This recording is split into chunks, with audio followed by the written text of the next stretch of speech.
నమస్కారం సిటీ వార్తలకు స్వాగతం. జిల్లా పరిషత్ సర్వసభ్య సమావేశం వాడి వేడిగా జరిగింది. జడ్పీ చైర్పర్సన్ హెనీ క్రిస్టినా అధ్యక్షతన జరిగిన జిల్లా పరిషత్ సర్వసభ్య సమావేశంలో కేంద్ర మంత్రి పెమ్మసాని చంద్రశేఖర్, ఎమ్మెల్సీ కెఎస్ లక్ష్మణరావు, మర్రి రాజశేఖర్, ఎమ్మెల్యే బోర్ల రామాంజనేయులు, కలెక్టర్ నాగలక్ష్మి, జడ్పీటీసీలు, ఎంపీలు, ఉమ్మడి గుంటూరు జిల్లా అధికారులు పాల్గొన్నారు. ఈ సందర్భంగా జిల్లాలో చేపట్టిన అభివృద్ధి, సంక్షేమ పథకాల అమలుపై సుదీర్ఘంగా చర్చించారు. కౌలు రైతులకు రుణాలు, ఇసుక సరఫరాపై వాడివేడిగా చర్చ జరిగింది. ఉచిత ఇసుక పథకం అమలు సక్రమంగా జరగడం లేదని సభ్యులు ఆగ్రహం వ్యక్తం చేశారు. అధికారులు లంచాలు తీసుకుని ఇసుక అక్రమ రవాణాకు సహకరిస్తున్నారని ఆరోపించారు.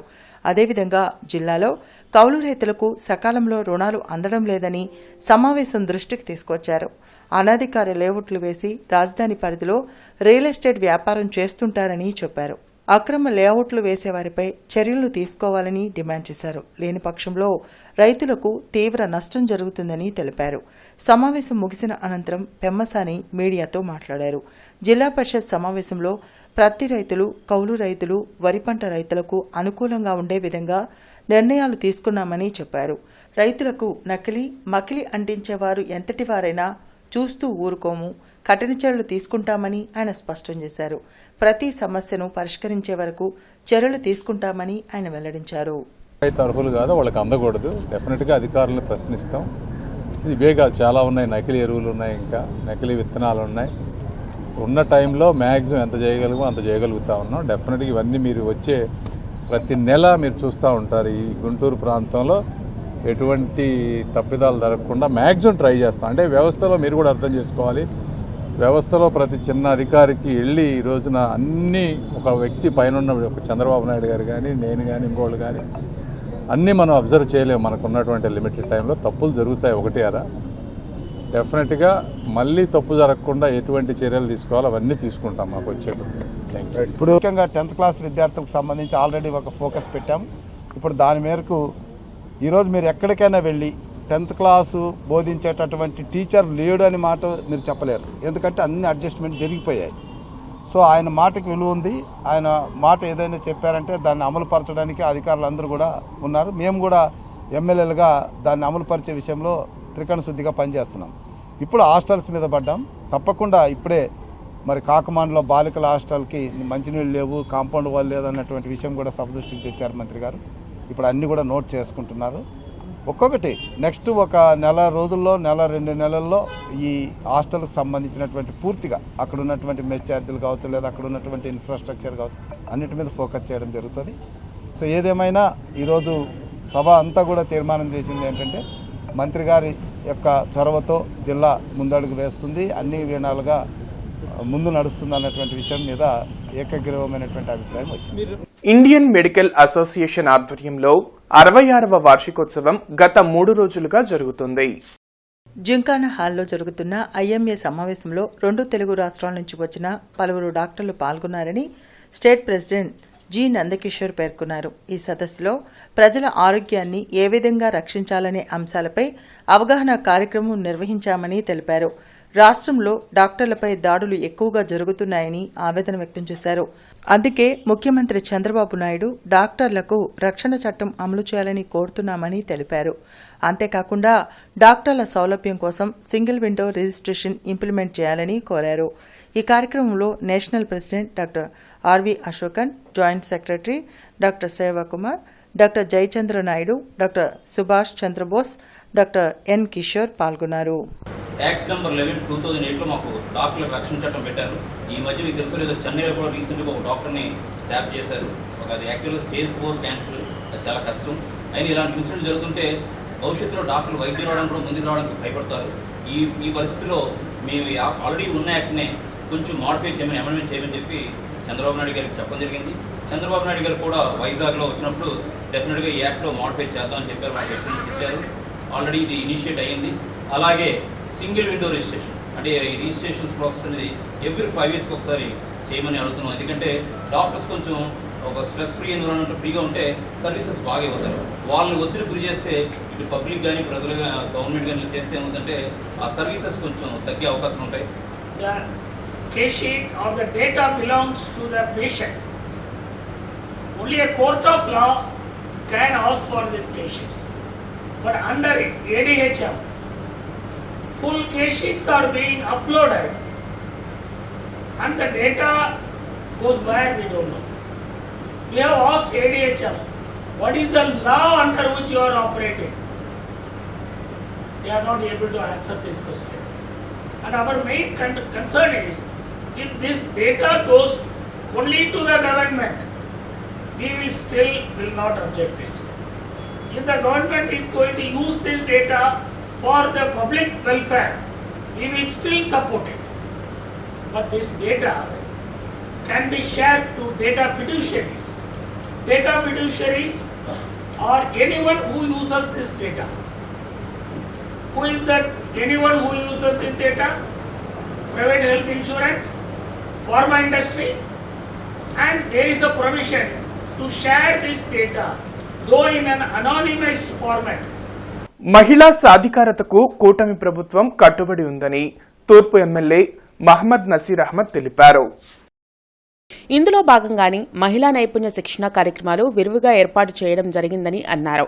అలాగే విశ్వకర్మ పథకాన్ని పేద మహిళలు సద్వినియోగం చేసుకుని ఆర్థిక స్వావలంబన సాధించాలన్నారు.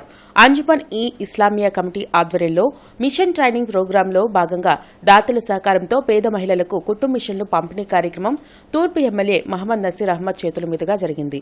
గుంటూరు పొన్నూరు రోడ్లోని అంజుమన్ ఈ ఇస్లామియా స్కూల్లో జరిగిన ఈ కార్యక్రమంలో ఎమ్మెల్యే ముఖ్య అతిథిగా పాల్గొన్నారు. ఈ మేరకు ఎమ్మెల్యే మాట్లాడుతూ మహిళల సంక్షేమాన్ని దృష్టిలో ఉంచుకుని కూటమి ప్రభుత్వం అనేక సంక్షేమ కార్యక్రమాలు అమలు చేస్తుందని వివరించారు. ఈ కార్యక్రమంలో అంజుమన్ ఈ ఇస్లామియా కమిటీ సభ్యులు పాల్గొన్నారు.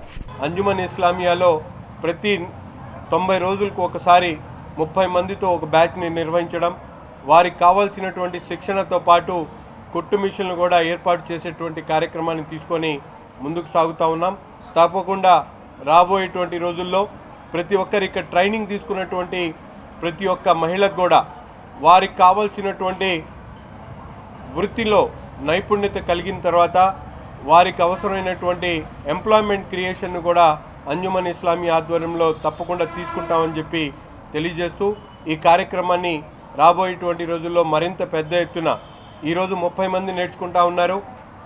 వచ్చే సంవత్సరం అకాడమిక్ ఇయర్లతో దీన్ని 60 మందికి పెంచేటువంటి సామర్థ్యాన్ని కూడా తీసుకుంటామని చెప్పి తెలియజేస్తా ఉన్నాం. రాష్ట్ర ప్రభుత్వ చీఫ్ విప్ గా నియమితులైన తరువాత ఎమ్మెల్యే జీవి ఆంజనేయులు వినుకొండ నియోజకవర్గంకు తొలిసారి వెళ్లారు. ఈ సందర్భంగా టీడీపీ శ్రేణులు భారీ ర్యాలీ నిర్వహించాయి. వినుకొండలో ఎన్టీఆర్ విగ్రహానికి పుష్పాంజలి ఘటించిన జీవి తనపై నమ్మకంతో సీఎం చంద్రబాబు ప్రభుత్వ చీఫ్ విప్గా నియమించడం పట్ల కృతజ్ఞతలు తెలిపారు. ప్రజా సమస్యల పరిష్కారం కోసం తన వంతు కృషి చేస్తానని అన్నారు. అధికారంలో ఉన్నా లేకపోయినా ప్రజలకు నిత్యం అందుబాటులో ఉండే వ్యక్తి జీవి ఆంజనేయులని ఎంపీ లావు శ్రీకృష్ణదేవరాయలు అన్నారు. అందరికీ ఏ హామీ తెచ్చాం అన్ని కూడా నెరవేరుస్తాం. అయితే కోరేది ఒకటే, మేము తప్పు చేస్తే మాకు కూడా మీరు వచ్చి చెప్పండి అయ్యా, మీరు ఈ మార్పులు చేసుకోండి అని. అలాగే మిమ్మల్ని కూడా కోరేది ఒకటే, మీరు కూడా దయచేసి ఎంత కుదిరితే అంత గ్రామాల్లో ప్రజలకు అందుబాటులో ఉండే విధంగా పనిచేయాలని చెప్పి మేము అందరినీ కూడా కోరుతూ మరొకసారి గుర్తుంచుకోండి, ఏ సన్మానం జరిగినా, ఏ పదవి వచ్చినా, మీకు వచ్చినా, మాకు వచ్చినా మనం ప్రజల్లో ఉంటేనే వచ్చేది, ప్రజలు గెలిపిస్తేనే మనకు వచ్చేది. అది మాత్రం ఎన్నటికీ మర్చిపోకూడదని చెప్పి మీ అందరినీ కూడా కోరుకుంటున్నాను. అట్లాగే నా లక్ష్యం ఒకటే, చంద్రబాబు నాయుడు గారు విజన్ 2047 కి స్వర్ణాంధ్రప్రదేశ్ సాధించడానికి బాటలో, ఆ బాటలో మేము ముందుకెళ్తాం. అది సాధించడమే మా ముందున్నటువంటి లక్ష్యం అని మీ అందరికీ మనవి చేస్తున్నా. పల్నాడు జిల్లా ఎమ్మెల్యేలందరూ సమిష్టిగా కష్టపడతాం. గారు శ్రీకృష్ణదేవరాయలు గారు ఉన్నారు మాకు తోడు, అలాగే జిల్లా మంత్రి రవికుమార్ గారు ఉన్నారు. తప్పనిసరిగా బాధ్యతగా కష్టపడతాం. ప్రజల కష్ట సుఖాల్లో భాగం పంచుకుంటాం. నన్ను 3వ గెలిపించినటువంటి వినుకొండ ప్రజలకి నేను పాదాభివందనాలు తెలియజేస్తున్నా. నా జన్మంతా కష్టపడ్డా ఇక్కడ ప్రజల రుణం నేను తీర్చుకోలేను. అయినా నా శక్తి వంచన లేకుండా నాకు చంద్రబాబు గారు ఇచ్చిన బాధ్యతలు, అలాగే చీఫ్ విప్ గా, ప్రభుత్వ చీఫ్ విప్ గా బాధ్యతగా కష్టపడి చేస్తా. ప్రభుత్వానికి మంచి పేరు వచ్చేట్టు చేస్తానని మనవి చేస్తున్నా. ఎమ్మెల్యే కన్నా లక్ష్మీనారాయణను గుంటూరులో ఆంధ్రప్రదేశ్ రాష్ట్ర technology services chairman Mannava Mohana Krishna మర్యాదపూర్వకంగా కలిశారు. ఈ సందర్భంగా మోహనకృష్ణకు శాసనసభ సభ్యులు కన్నా లక్ష్మీనారాయణ శుభాకాంక్షలు తెలిపారు. శంకర్ విలాస్ ఫ్లైఓవర్ నిర్మాణం కోసం కేంద్ర ప్రభుత్వం 98 కోట్ల రూపాయల నిధులు కేటాయించడం పట్ల పౌర సంస్థల ప్రతినిధులు హర్షం వ్యక్తం చేశారు. రామన్నపేట జనచైతన్య వేదిక కార్యాలయంలో జరిగిన మీడియా సమావేశంలో అధ్యక్షులు బల్లంరెడ్డి లక్ష్మణ్ రెడ్డి మీడియాతో మాట్లాడారు. శంకర్ విలాస్ ఫ్లైఓవర్ నిర్మాణానికి కృషి చేసిన కేంద్ర మంత్రులు పెమ్మసాని చంద్రశేఖర్ కు, నితిన్ గడ్కరీకి కృతజ్ఞతలు తెలిపారు. కేంద్ర ప్రభుత్వం శంకర్ విలాస్ ఫ్లైఓవర్ తో పాటు రోడ్డు అండర్ బ్రిడ్జ్ నిర్మిస్తే ట్రాఫిక్ సమస్య తీరుతుందని పేర్కొన్నారు. బ్రాడపేట, అరండల్పేటలోని వ్యాపార సంస్థలు, railway station, medical college, general hospital, court సముదాయం, ప్రభుత్వ మహిళా కళాశాలకు వెళ్లే వాహనదారులకు ప్రయోజనకరంగా ఉంటుందని అన్నారు. ఫ్లైఓవర్ నిర్మాణం ఆలస్యం కాకుండా నిర్ణీత కాలంలో పూర్తి చేయాలని విజ్ఞప్తి చేశారు. ఈ కార్యక్రమంలో అవగాహన కార్యదర్శి కొండా శివరామిరెడ్డి, మానవతా నేస్తం సహవ్యవస్థాపకులు Dhanunjaya Reddy, Kesari Seva Samiti convener Nadimpalli Gurudatt, rate payers association అధ్యక్షులు నారాయణ రెడ్డి పాల్గొన్నారు. దాదాపు 10 లక్షల జనాభా ఉన్న గుంటూరు నగరంలో ప్రధాన కోడలుగా ఉన్న బ్రాడీపేట, అరండాలపేటలో ట్రాఫిక్ సమస్య భవిష్యత్తులో రాకుండా కోసం ఈ ఫ్లైఓవర్ బ్రిడ్జితో పాటు రోడ్ అండర్ బ్రిడ్జి కూడా నిర్మిస్తే ఎక్కువ ఉపయోగకరంగా ఉంటుందని భావిస్తున్నాం. రోడ్ అండర్ బ్రిడ్జి వలన లాస్ట్ సెంటర్ నుంచి హిందూ కాలేజ్ సెంటర్ వరకు మధ్యలో ఉన్న బ్రాడీపేట, అరండాలపేట రోడ్లు కానీ, రైల్వే స్టేషన్ కానీ, government general hospital, AC college, saint Joseph college, court సముదాయాలు, వీటన్నిటికీ ప్రజలు రాకపోకలు చేసుకోవడానికి ఎక్కువ అవకాశం ఉంటుంది. చిన్న చిన్న వాహనాలు, సైకిలు, బైకు, కార్లు, ఇలాంటి చిన్న చిన్న వాహనాలన్నీ కూడా రోడ్ అండర్ బ్రిడ్జి కింద వెళ్ళడానికి ఉపయోగం ఉంటుంది. పెద్ద వాహనాలు ఫ్లైఓవర్ మీద వెళ్ళడానికి అవకాశం ఉంటుంది. ముఖ్యంగా ఈ 98 కోట్ల రూపాయలు నిధుల్ని తీసుకురావడంలో పెద్ద ఎత్తున కృషి చేసిన కేంద్ర సహాయ మంత్రి డాక్టర్ పెమ్మసాని చంద్రశేఖర్ గారికి, ఆ మొత్తాన్ని మంజూరు చేసిన నితిన్ గడ్కరీ గారికి కృతజ్ఞతలు తెలియజేసుకుంటున్నాం. జీఎంసీ మెయిన్ ఆఫీసులోని కమిషనర్ ఛాంబర్లో ఏటీ అగ్రహారం రోడ్డు విస్తరణలో కోర్టు కేసులు దాఖలు చేసిన వారితో కమిషనర్ పులి శ్రీనివాసులు ప్రత్యేక సమావేశం నిర్వహించారు. ఈ సందర్భంగా కమిషనర్ మాట్లాడుతూ ఏటీ అగ్రహారం రోడ్డు విస్తరణ పనుల జాప్యం వలన ప్రజలు తీవ్ర ఇబ్బందులు పడుతున్నారని, యాక్షన్ ప్లాన్ రెడీ చేసి పనులను త్వరగా చేపట్టి పూర్తి చేయాలని అధికారులను ఆదేశించారు. మహారాష్ట్రలో బీజేపీ గెలుపొందటంతో బాణసంచా కాల్చి గుంటూరు శ్రేణులు సంబరాలు చేసుకున్నారు. శంకరవిలాస్ సెంటర్లో భారతీయ జనతా పార్టీ శ్రేణులు సంబరాలు చేసుకున్నారు. కుహానా లౌకికవాదుల మాడు పగిలేలా మహారాష్ట్ర ప్రజలు తీర్పునిచ్చారని సీనియర్ నాయకులు జూపూడి రంగరాజు పేర్కొన్నారు. వైనాడ్లో ప్రియాంక గెలిపే కాదని ఎద్దేవా చేశారు. అది కేవలం కుటుంబ పాలనకు నిదర్శనమని అన్నారు. రానున్న రోజుల్లో ఆంధ్రప్రదేశ్లో కూటమి ప్రభుత్వమే ఉంటుందని, వైసీపీ తుడిచిపెట్టుకుపోతుందని జోస్యం చెప్పారు. ఈ కార్యక్రమంలో శ్రీనివాసరెడ్డి, స్వరూపారాణి, ఉమాశంకర్, శ్రీనివాసరావు, గంగాధర్, కుమార్ గౌడ్, జితేంద్ర గుప్తా పాల్గొన్నారు. ఎవరెవరైతే భాజపా కూటమిలో ఉండేటువంటి వాళ్ళందరినీ మొట్టున పెట్టాలనుకున్నటువంటి ఉన్నాడో వాళ్ళందరూ వెనక్కిపోయినారు. వాయనాడ్లో ప్రియాంక వాద్రా గెలుపు కానే కాదు. కుటుంబ పాలనకి మచ్చు తునక ప్రియాంక వాద్రా యొక్క గెలుపు. కాంగ్రెస్ పార్టీ కుటుంబ పాలనకు కుటుంబ పార్టీ అని చెప్పడానికి కోసం ప్రియాంక వాద్రా గెలిచింది, కానీ కాంగ్రెస్ పార్టీ గెలుపు కానే కాదు. ఇది ఎవరు ఆశించినటువంటి గెలుపు కానే కాదు అసలు. కాబట్టి రాబోయే రోజుల్లో భారతీయ జనతా పార్టీ ఎన్డీఏ ప్రభుత్వం ఎక్కడెక్కడ రాష్ట్రాల్లో అయితే రాబోయే ఎన్నికలు ఉన్నాయో ప్రతి చోట గెలుపు ఖాయం. ఆంధ్రప్రదేశ్ రాష్ట్రంలో కూడా మేము తెలుగుదేశం పార్టీ, జనసేన, బీజేపీ కలిసిన కూటమి భవిష్యత్తులో మంచి చేయబోతుంది ప్రజలకు. వైసీపీకి నువ్వు సీపీ అయిపోతావు అని చెప్తున్నారు. అసలు ఈ రాబోయే కాలం మనకు చెప్తుంది ఏంటంటే, ప్రజలు చెప్తున్నారు మేము అస్తిత్వాన్ని నమ్ముతాము కాబట్టి మేము మోడీ గారిని నమ్ముతామంటున్నారు. మోడీ గారు ఎక్కడ అడిగేస్తే అక్కడ అస్తిత్వం, ఎక్కడ అభివృద్ధి, అక్కడ ఏ జరుగుతుంది. వీటికే ప్రజలు పట్టం కడుతున్నారు. మాయ మాటలకి లేదు. ఒకసారి మీరు చూసినట్లయితే సంవత్సరాలుగా ఆ ఓవర్ బ్రిడ్జ్ సమస్య ఉంది. ఇవాళ డబ్ల్యూజీ సర్కార్ వచ్చి ఒక చిటికలో ఆ సమస్య తీరుస్తుంది. అలానే మూడంచెలు ఎన్నో సంవత్సరాలుగా ఎన్నో పిటిషన్లు పెట్టాం మేము, అయినా ఎవరు పట్టించుకోవాలా. ఇవాళ డబ్ల్యూజీ సర్కార్ వచ్చి రైల్వేస్ నుంచి ఆమోదం తెచ్చుకొని వెంటనే గుంటూరు ఈ యొక్క ఎన్డీఏ కూటమి ప్రభుత్వంలో భారతదేశ మన గుంటూరుకే కాకుండా యావత్ ఆంధ్రప్రదేశ్ పోయిన ఎన్నికల్లో పవన్ కళ్యాణ్ గారు ఎంతో కష్టపడ్డారు. మహారాష్ట్రలో కూడా కష్టపడి మన ఎన్డీఏ కూటమికి గెలుపుకి సహాయపడ్డారు. అలానే ప్రతి ఒక్కళ్ళు ఎవరైతే స్థిరత్వాన్ని కోరుకుంటారో వాళ్ళు భాజపా పార్టీని కోరుకుంటున్నారు. రేపు రాబోయే కాలంలో కూడా ఆంధ్రప్రదేశ్లో కూడా ఎన్డీఏ కూటమిలో భాజపా మంచి రోల్ ప్లే చేసి మంచి భవిష్యత్తు విదేశాల్లో భారతదేశం పరువును తీసిన అదానీని వెంటనే అరెస్టు చేయాలంటూ సిపిఎం నాయకులు ధర్నా నిర్వహించారు.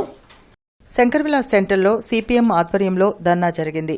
ప్రపంచ నేరస్తులుగా ముద్రపడిన అదానీని అతని గ్రూప్ సభ్యులను వెంటనే అరెస్టు చేయాలని సిపిఎం జిల్లా నాయకులు వై నేతాజీ డిమాండ్ చేశారు. గతంలో కూడా షేర్ మార్కెట్ కుంభకోణం కూడా చేశారని మండిపడ్డారు. పలు రాష్ట్రాలు అదానీ పవర్ను వ్యతిరేకిస్తున్నాయని వెల్లడించారు. ఈ కార్యక్రమంలో సిపిఎం నగర కార్యదర్శి నళినీకాంత్, భావనారాయణ, చిష్టి, ముత్యాలరావు, శ్రీనివాస్ పాల్గొన్నారు. ఈ 10 సంవత్సరాల కాలంలో మన అదానీ సామ్రాజ్యం దేశం ఉండేటువంటి మొత్తం సమస్త సంపదలన్నింటినీ కూడా కైవసం చేసుకోవటమే కాకుండా ప్రపంచంలో అనేక దేశాల్లో ఈ రకమైనటువంటి వ్యాపార సామ్రాజ్యాన్ని విస్తరించారు.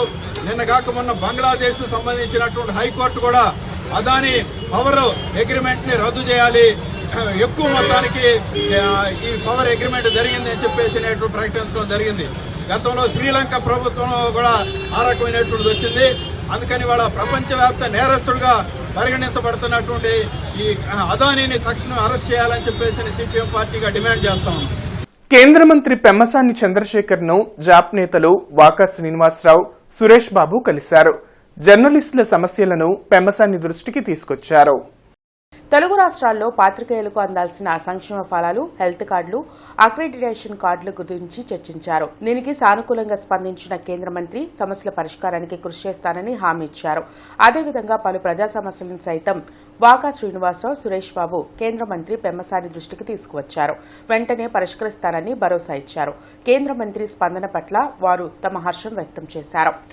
మంచు మోహన్ బాబు తన నట జీవితంలో 50వ వసంతంలోకి అడుగుపెట్టిన సందర్భంగా మాజీ ఎమ్మెల్యే తాడిశెట్టి వెంకట్రావు, ఈవీవీ యువ కళావాహిని అధ్యక్షులు బెర్చా కృష్ణమూర్తి ఆయనకు పుష్పగుచ్చం అందించి అభినందించారు. ప్రఖ్యాత నటులు డాక్టర్ మంచు మోహన్ బాబు 49 వసంతాలు సుదీర్ఘ నట జీవిత ప్రస్థానాన్ని పూర్తి చేసుకుని 50వ వసంతంలోకి అడుగుపెడుతున్న సందర్భంగా ఈ కార్యక్రమం నిర్వహించారు. 1975 నవంబర్ 22న స్వర్గం నరకం చిత్రం ద్వారా హీరోగా పరిచయమైన మంచు మోహన్ బాబు నట జీవితం అర్ధశత వసంతం వేడుకలు ఈరోజు ఉదయం మూవీ ఆర్టిస్ట్ అసోసియేషన్ ఆధ్వర్యంలో ఫిలింనగర్లోని ఎఫ్ఎన్సీసీ క్లబ్లో జరిగాయి. ఒమేగా హాస్పిటల్ గుంటూరు ఆధ్వర్యంలో ఇన్ఫెక్షన్ కంట్రోల్ వారోత్సవాలు నిర్వహించారు. ఈ వర్క్షాప్లో మెడికల్, పారామెడికల్ సిబ్బంది పాల్గొని ఇన్ఫెక్షన్ కంట్రోల్ కోసం ఎలాంటి జాగ్రత్తలు తీసుకోవాలో ఎగ్జిబిట్స్ను ఏర్పాటు చేశారు. దీనిని omega hospital Guntur chief surgical oncologist doctor Nagakishore పరిశీలించి వారిని అభినందించారు.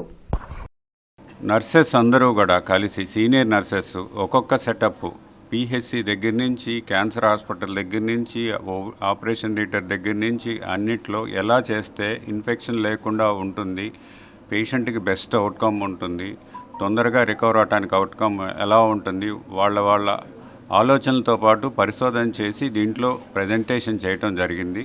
ఇది చాలా ఉపయోగకరమైన అందరి నర్సెస్కి కానీ డాక్టర్స్కి కానీ అందరూ కూడా దాని స్పిల్లేజ్ కానీ ఏదన్నా ఉన్నా కూడా ఎలా చేయాలి, ఈ ఎమర్జెన్సీ మెజర్స్ ఎలా చేయాలి, ఎమర్జెన్సీ పేషెంట్ని ఎలా తీసుకోవాలని అన్ని విధాలా చూపించడం జరిగింది.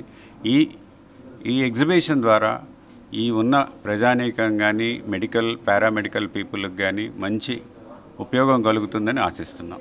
108 అంబులెన్స్ ఉద్యోగుల సమస్యల పరిష్కారానికి చేపట్టబోయే సమ్మెకు రాజకీయ ప్రజా సంఘాల నాయకులు మద్దతు కోరుతూ గుంటూరులో రౌండ్ టేబుల్ సమావేశం నిర్వహించారు.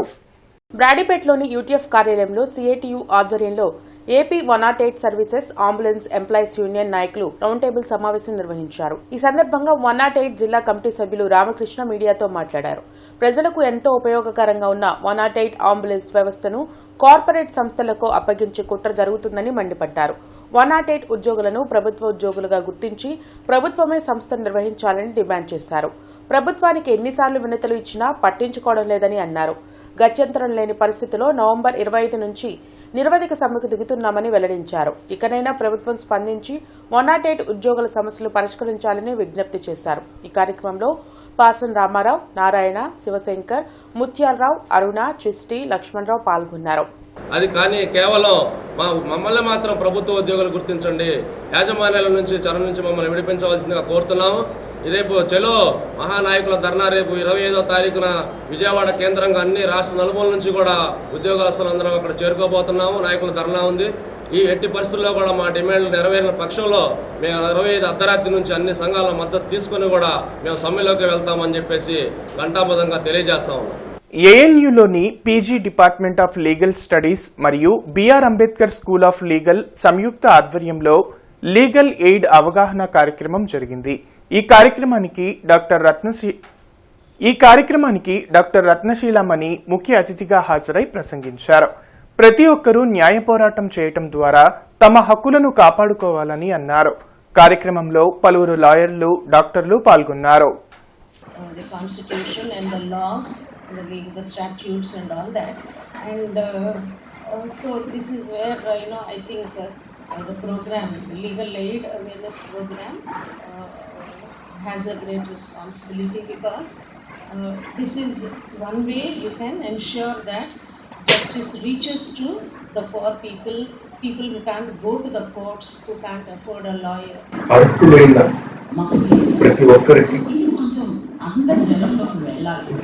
ఇది not only in the downtrodden or uneducated, రాజ్యాంగ హక్కు. Even in the educated families also people are thinking that Lok Adalat award is not equivalent to that of the whether a woman already whether a woman marrying a person already married which was in her knowledge is entitled to the relief of domestic violence or not. The answer is no. In Deepak Gajanan versus State of Maharashtra, Honorable High Court of Bombay held that a woman marrying a person already married which was in her knowledge, such woman is not entitled to any relief under Domestic Violence Act, although children were born to her. రాజ్యాంగ విరుద్ధమైన SC వర్గీకరణ, creamy layer విధానాలను పార్లమెంటులో పెట్టి రద్దు చేయాలని AP Ambedkar youth association demand చేసింది. రాజ్యాంగ పరిరక్షణ కోరుతూ ఈ నెల 26న చలో గుంటూరు కలెక్టరేట్ నిర్వహించనున్నట్లు రాజసుందరబాబు తెలిపారు. అంబేద్కర్ భవన్లో ప్రజా సంఘాల నాయకులతో కలిసి ఆయన మీడియాతో మాట్లాడారు. 7 డిమాండ్లతో ప్రభుత్వానికి వినతిపత్రం అందించనున్నట్లు చెప్పారు. ఇవి నెరవేరే వరకు తమ ఉద్యమం ఆగదన్నారు. ఆ రాజ్యాంగ పరిరక్షణ దినంగా జరుపుతూ ఆ రోజున వెంకటేశ్వర విజ్ఞాన మందిరం నుంచి కలెక్టరేట్ వరకు ర్యాలీ జరిపి అటు యూత్ బైక్ ర్యాలీ జరుపుతారు. అట్లాగనే ప్రజలందరూ కూడా ఎస్సీలందరూ కూడా మామూలు ర్యాలీలోనే పాల్గొంటారు. నడుచుకుంటూనే పాదయాత్ర చేసుకుంటూనే కలెక్టరేట్ చేరుకుంటారు. 7 డిమాండ్ల పత్రం వినతి పత్రాన్ని కలెక్టర్ గారి ద్వారా ప్రభుత్వానికి పంపుకుంటాం. అలాగనే ఆ రోజున ముఖ్యమంత్రి గారు కూడా మాకు అనుమతిస్తే ఆయనకు కూడా మేము 7 డిమాండ్ల పత్రం ఇస్తాము. సమస్యలపైన చర్చించడానికి ఆయన అవకాశం ఇస్తే దాన్ని కూడా మేము చేస్తాము. ఎస్సీ వర్గీకరణ అలాగనే క్రిమినల్ అనే అంశం రాజ్యాంగంలో లేని అంశాలు, వీటిని పార్లమెంట్లో పెట్టి చర్చించాలని చెప్పి మేము విజ్ఞప్తి చేస్తున్నాం. వక్ఫ్ యాక్ట్ సవరణ బిల్లుకు వ్యతిరేకంగా లౌకిక రాజ్యాంగ పరిరక్షణ వేదిక ఆధ్వర్యంలో అన్ని ముస్లిం సంఘాలు, జమాత్ల మద్దతుతో చలో బెజవాడ కార్యక్రమం రేపు జరగనుంది. బ్రాడీపేట సిపిఎం కార్యాలయంలో లౌకిక రాజ్యాంగ పరిరక్షణ వేదిక ఆధ్వర్యంలో రేపు విజయవాడలో రాష్ట్ర సదస్సు జరుగుతుందని ఆవాజ్ రాష్ట్ర కార్యదర్శి మహమ్మద్ అబ్దుల్లా చిస్టి వెల్లడించారు. కేంద్ర ప్రభుత్వం తీసుకువచ్చిన వక్ఫ్ చట్ట సవరణపై మైనార్టీలపై జరుగుతున్న దాడులపై సభ జరుగుతుందని తెలిపారు. రానున్న పార్లమెంట్ సమావేశాల్లో వక్ఫ్ సవరణ బిల్లుపై ఓటింగ్ జరుగుతుందని అన్నారు. దానికి వ్యతిరేకంగా ఎంపీలు ఓటు వేసే విధంగా ముఖ్యమంత్రి చంద్రబాబు నాయుడు ఉప ముఖ్యమంత్రి పవన్ కళ్యాణ్ చొరవ తీసుకోవాలని డిమాండ్ చేశారు. ఈ కార్యక్రమంలో ముస్లిం ఐక్యవేదిక నాయకులు సైదా, కాసిం వలీ, షహీద్, బాషా, కాసిం తదితరులు పాల్గొన్నారు. కేంద్రం తీసుకొచ్చినటువంటి వక్ఫ్ చట్ట సవరణను వ్యతిరేకించడం వెనక ఉద్దేశం మైనార్టీల మీద ఏదైతే దాడులు జరుగుతూ ఉన్నాయో ఆ దాడుల్లో హిజాబు, హలాలు, అజాన్, నమాజ్ అంటేనే కాకుండా ఇప్పుడు ఒక ఆర్థిక దాడి కూడా జరుగుతూ ఉంది. వక్ఫ్ బోర్డు యొక్క స్వయం ప్రతిపత్తిని హరించే విధంగా ఉన్నాయి. ఈ సవరణలన్నీ కూడా పూర్తిగా రాజ్యాంగ వ్యతిరేకమైనటువంటి ఈ ఏదైతే చట్టాలు ఉన్నాయో వీటన్నిటిని కూడా మేము వ్యతిరేకిస్తూ ఉన్నాం. ఇక్కడ ఉన్నటువంటి పార్టీలు రేపు జరగబోయేటటువంటి పార్లమెంటు సమావేశాల్లో దీనికి వ్యతిరేకంగా ఓటేయాలని చెప్పి కూడా మేము డిమాండ్ చేస్తూ ఉన్నాం. రాష్ట్రంలో ఉన్నటువంటి జనసేన మరియు టీడీపీ ఈ పార్టీలు దీన్ని వ్యతిరేకించాల్సిన అవసరం ఉంది. రాబోయే కాలంలో మైనారిటీల మీద ఏదైతే ఈ రకమైనటువంటి దాడులు జరుగుతున్నాయో వీటన్నిటిని వ్యతిరేకంగా గట్టిగా నిలబడాల్సినటువంటి అవసరం ఉంది. భారతీయ సాంస్కృతిక కళావేదిక ఆధ్వర్యంలో మధుర గీతాల సినీ సంగీత విభావరి కార్యక్రమం జరిగింది. అమరావతి రోడ్లోని అన్నదాన సత్రంలో నిర్వహించిన ఈ సంగీత విభావరిలో పలువురు గాయని గాయకులు సినీ గీతాలను ఆలపించారు. అలాగే జనసేన నాయకులు మార్కండేయులను ఘనంగా సత్కరించారు. మాజీ మంత్రి డొక్క మాణిక్యవర ప్రసాద్, నిమ్మల శేషయ్య, ఆలహరి తదితరులు ఈ సత్కార కార్యక్రమంలో పాల్గొన్నారు. తక్కువ మంది నాయకులు ఉండేవారు. అప్పుడు మార్కండేయ నాకు తోడుగా ఉండి నన్ను నడిపించాడు. అందువల్ల నేను ఈరోజు ఎమ్మెల్యేగా, మంత్రిగా, మాజీ మంత్రి ఇక్కడ ఉన్నానంటే మా మార్కెట్ కృషి కూడా ఉందని చెప్పి నేను గర్వంగా చెప్తాను. అదే సందర్భంగా మంచి స్నేహితుడు, అందరితో బాగుంటాడు, ఎక్కడున్నా గౌరవంగా అందరినీ గౌరవిస్తూ ఉంటాడు. మంచి సాంప్రదాయం తెలిసిన వ్యక్తి. ఆయనకి జనసేన మంచి గౌరవం ఇవ్వటాన్ని చాలా గొప్పగా ఫీల్ అవుతూ రాజకీయాల్లో అంచెలంచెలుగా ఎదగాలి. తొందరగా ఎదిగినోళ్ళు కింద పడుతూ ఉంటారు. నీలాగా స్టెప్ బై స్టెప్ ఎదిగినోళ్ళు బాగా మంచి స్థానాలు పెడతారు. నాకు ఈ అవకాశాన్ని మొట్టమొదటి సన్మానం కూడా ఇదే. ఎందుకంటే ఎంతోమంది నేను సన్మానం అన్నారు, కానీ నేను దానికి అంత సన్మానాలు దూరంగా ఉంటాను సహజంగా. కానీ ఆయన కోరిన మీదట తప్పనిసరిగా నేను వస్తానని, దీంట్లో పాల్గొంటానని చెప్పడం జరిగింది. ఇక్కడే నేను అన్నదాన సత్రం సంబంధించి రంగనాథ స్వామి దేవస్థానంలో ఈవో గారు, ఇక్కడ ఈవో గారు ఒకరే అవడం. ఇటీవల కాలంలో ఒక 2 years బ్యాక్ నేను ఇక్కడికి వచ్చి చూస్తే ఇదంతా కూడా పాడుపడ్డ ఇదిగా ఉంది. ఇప్పుడంతా క్లీన్ చేసి ఉంది. ఏ కారణం చేత తెలియదు. కానీ ఏదేమైనా ఇందాక పెద్దలు అన్నట్టుగా తప్పనిసరిగా భవిష్యత్తులో ఇక్కడంటూ ఒక రూపం దాల్చడానికి నాకు కూడా ఏదైనా అవకాశం వస్తే నా వంతు కృషి కూడా నేను చేస్తానని పెద్దలు వరప్రసాద్ గారు, మరి అదేవిధంగా శేషయ్య గారు, మరి మిర్యాల ప్రసాద్ గారు. సిటీ న్యూస్ సమాప్తం. నమస్కారం.